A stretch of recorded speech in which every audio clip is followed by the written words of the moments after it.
impacted by wildlife.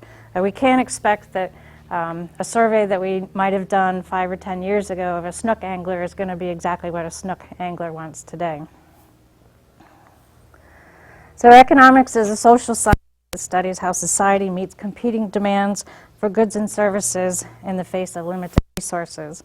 The value of wildlife and human-wildlife interactions are often difficult to directly calculate on a market basis, so economists use non-market techniques to estimate the value and of ecological goods and services provided by wildlife.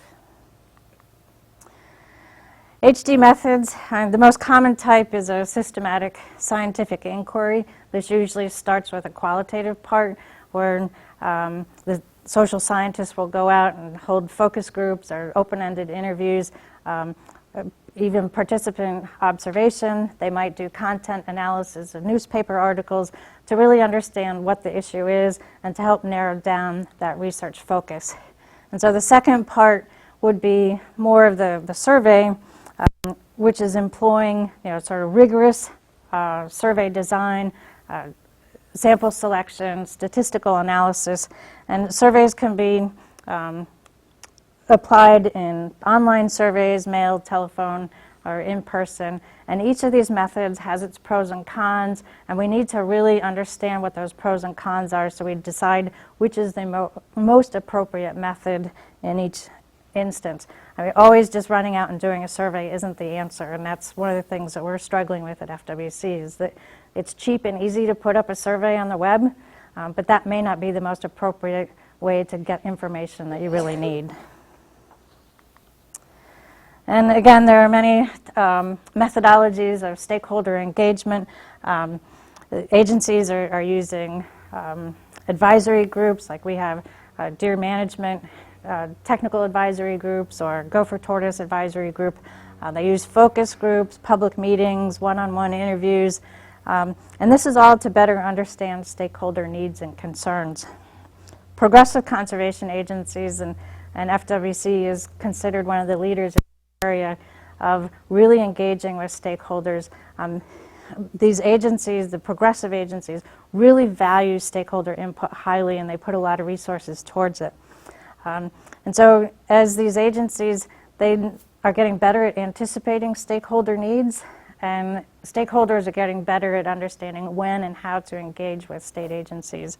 And this is reflected in a lot of our recent commission meeting items, that by the time that our rules and regulations or management plans, by the time they get to the commission level, these have all been vetted through stakeholders. Everybody's generally pretty happy with it, unless it's a particularly controversial issue, and we'll often hear the first words out of our commissioners' mouths is, what do the stakeholders think about this issue? And if there's not a good consensus, or if there's not a good understanding, it's back to the drawing board and go out and shop this with stakeholders. So just as with ecological sciences, we acquire and use social science information. It needs to be just as rigorously gathered and analyzed. Using the appropriate methods and the best practices. It needs to be valid and accurate, and it needs to be usable by its end user. And to be valuable, it actually has to be put into practice through, and at least at FWC, it's through our public meeting process. Staff typically present to our commissioners the ecological information and the social information along with their professional recommendations. It's the jobs of our commissioners, who are political appointed members of society, and most often they're not biologists, so there's a pretty big learning curve there. But it's up to them, it's up to our commissioners to decide which actions to take, balancing that ecological and social science information. And these result in typically rules and regulations or species or habitat management plans. Even though human dimensions has been around for 30 to 40 years now, it's a pretty new discipline in wildlife management. And we understand that biologists and social scientists have their own lingo. And really sometimes it just seems like we're just speaking totally different languages. And so as a HD community, just over the past 2 or 3 years, we've recognized that we need to quit going to just HD conferences, and we need to go to our mainstream wildlife management conferences and publish in mainstream wildlife and fisheries journals, and we're just starting to do that. And we also need to remember that with the social science information, that we need to explicitly spell out what the implications or what the benefits are of this social science information to wildlife managers, and how that can help them reach their objectives.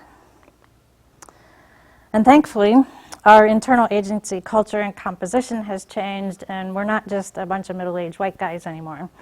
And this is important because as we're trying to really seek out and engage a diverse population, we have to actually reflect that population and diversity as well.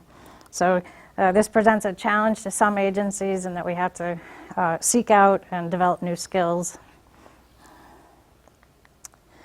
So the outcomes of using human dimensions information and fulfilling our public trust obligations through the use of good governance principles really results in increased relevance of wildlife conservation. With the weakening connection of wildlife and people happening across the country, we have to use human dimensions information to really seek out what the wildlife intersection is with really important things in people's lives, things like the economy, energy development, education, transportation, and healthcare. So to start to wrap things up, remember that the core work of a wildlife manager is decision making. We need a diversity of expertise from multiple disciplines. We need to use social and ecological sciences. And this human dimensions information reveals stakeholder concerns and needs, and that guides agency focus. And we need to remember that HD information requires the same rigorous and systematic science methodologies as ecological sciences. So just to wrap up, human dimensions provides information and insight on stakeholder identification, identifying the changing needs and concerns of those stakeholders, and helps focus management attention on those things that are most important to stakeholders. And it helps us evaluate the outcomes of our management actions and provides that feedback loop is that we really are addressing those stakeholder concerns. And human dimensions helps the agency's ability to manage fish and wildlife now, but also for future generations. So with that, I am done, and we'll take any questions. So, thanks.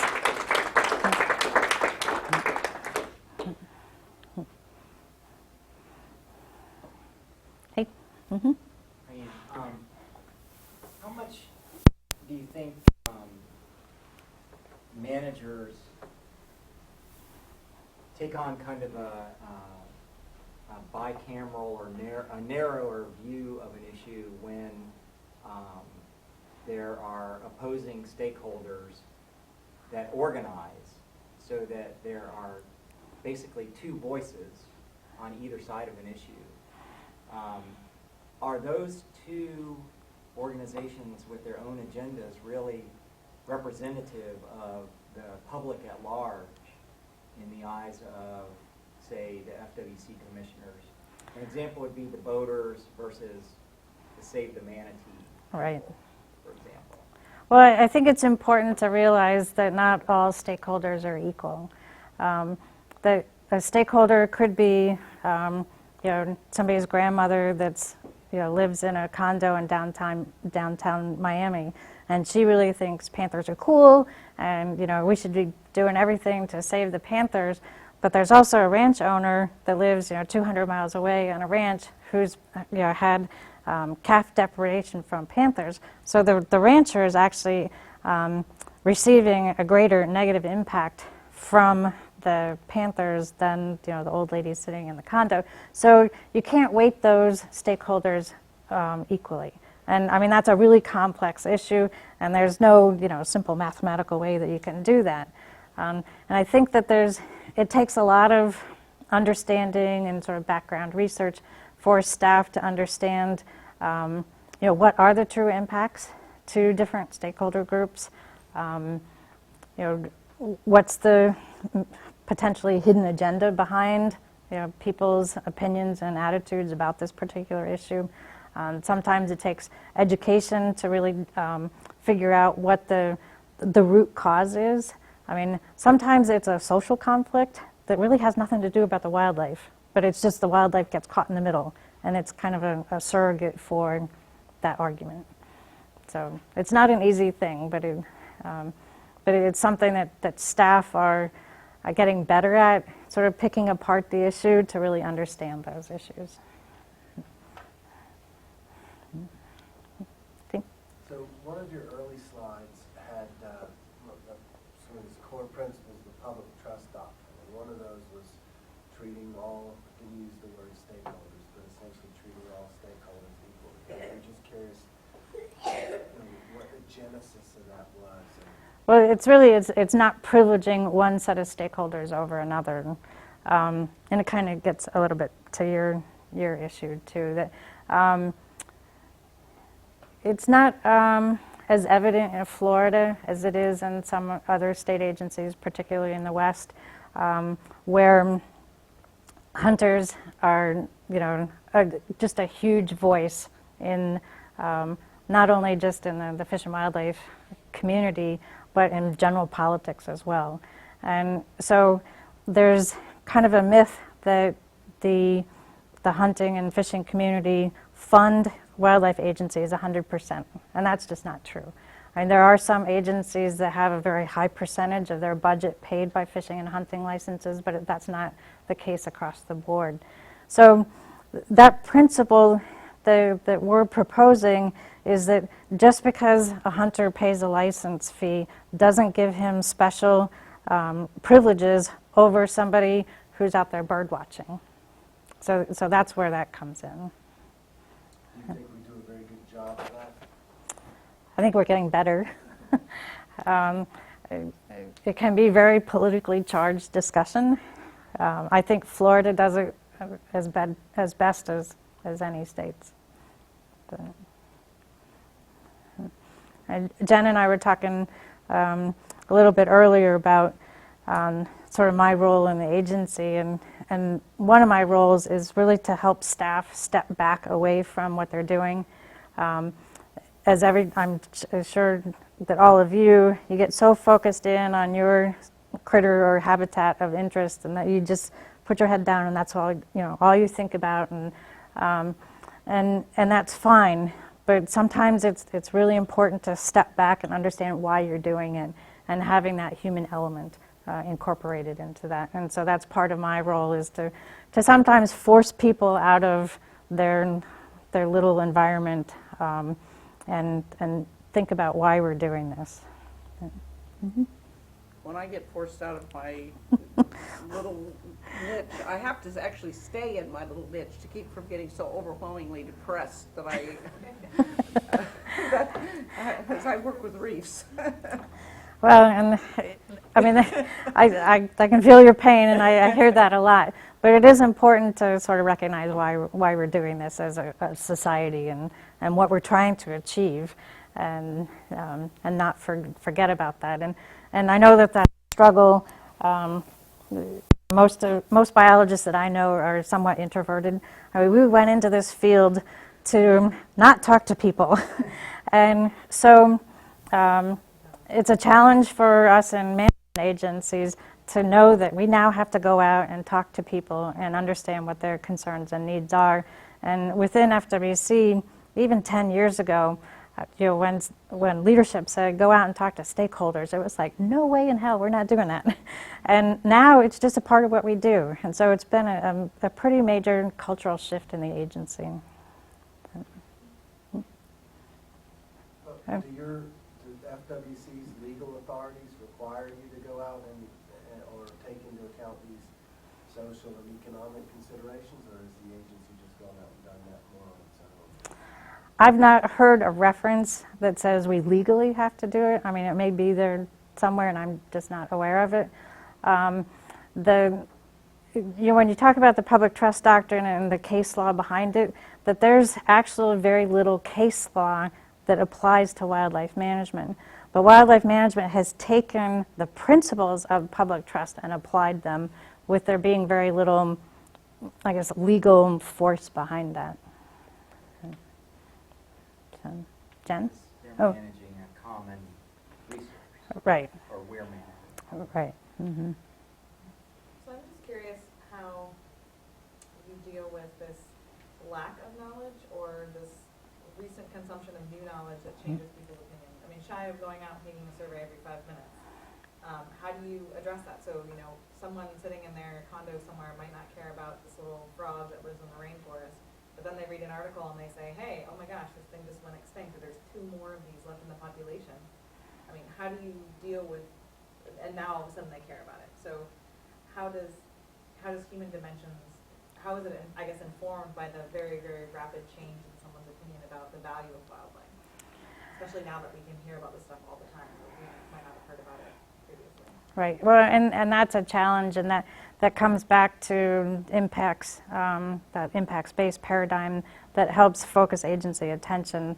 That if there's something critical, you know, it's blinking out, sure, we're going to actually, you know, put attention towards that. But if the impacts of particular species really isn't affecting anybody negatively, you know, we're just going to let it go along for the ride because we're managing other species. And my husband challenged me about, well, how come we don't manage earthworms? And it's like, well, because nobody's negatively impacted by earthworms. But if we found out for some reason that earthworms were disappearing, we'd certainly go figure out what was happening. So there's got to be some level, one, awareness of it, and that's where those impacts have to be recognized by stakeholders, and then they have to be important enough to warrant management attention. Just a comment about when you were describing the qualifications of the commissioners, you specifically mentioned that they're rarely biologists, but you didn't specifically mention that they're rarely social scientists either. Right. That's just an observation. The question is, as scientific investigators who are ostensibly objective in our efforts, is there a danger of being sensitive to these types of issues that would influence our research, either so that we're more or less liberal about the impacts of our findings in these areas economically? I mean, would I be somehow subconsciously motivated to interpret my data differently if I knew it was going to have a negative impact on one stakeholder or another? Right, and that's something that's a responsibility of management agencies to monitor their staff and sort of self-police in that you're not inadvertently biasing, you wouldn't do your research, but you're biasing, you know, potentially a management decision or recommendation to favor your own personal values. So I know we've talked about this explicitly at FWC, is that, you know, if you're a freshwater angler and you really like to catch big fish versus lots of fish, and you may, you know, unknowingly bias some management recommendations that would cause rules to be put into place that would have, you know, trophy fish in one lake versus lots of fish. So that's something that we have to take care of and sort of internally police ourselves so we don't have those biases. But that's a good point. Would the extent of that policing be suppressing the distribution of that acquired knowledge somehow? Like, Yeah. Distribution of knowledge. well, I mean, there's a peer review process for publication, and it sounds like that's an extra layer of maybe not as objective review. Right, and that is one role of the commissioners, is to provide that objective opinion and perspective. The commissioners in Florida, they don't represent any one particular sector. In some state agencies, they might have a private landowner, they might have a hunter, they might have an angler, you know, they might have industry, so they have kind of segmented roles, or that they represent one region of the state. We don't have that in Florida, but that really is their role, is to be that objective decision maker and make sure that all voices are heard and they all have, equal opportunities for input. And then, decisions are hard. Sometimes there's no easy answer, sometimes there's no answer, and you just have to keep working at it. Split the baby. Right. And I think one unique thing in Florida is that we have such a large research component to our agency.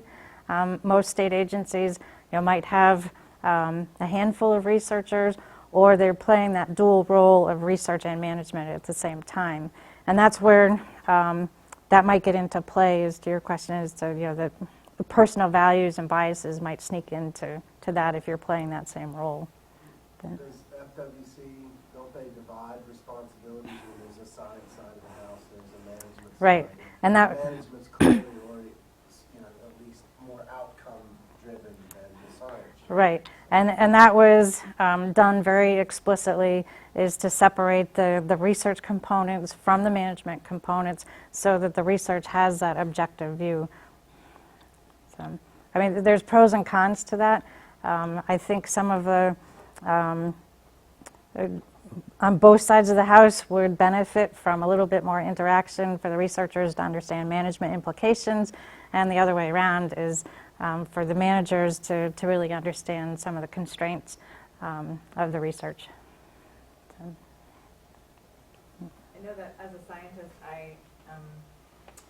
going back to what you had mentioned, you get very pigeonholed and you want to study this one thing, and you're kind of very comfortable in that little world, and you don't really want to communicate. And I know I'm really glad that this whole aspect of social science has kind of really come more into play, because that means that I don't have to do it all, and I can sit in my office and do what I think I need to do, and let someone else who's an expert like Anne do what she needs to do with the data that I'm providing her. And I think I'm really excited about that, and I know at the USGS, with the way that some of the federal funding has gone lately, that we have actually backed off a lot of our communication and outreach efforts and things like that, because it's the first thing to go. But it's like, it's cutting off your hand to spite your face. I mean, it's just or your nose rather, not your hand. I don't like having a hand in your nose or your hand in your face. But anyway, the point being that Baseball. Exactly, thank you.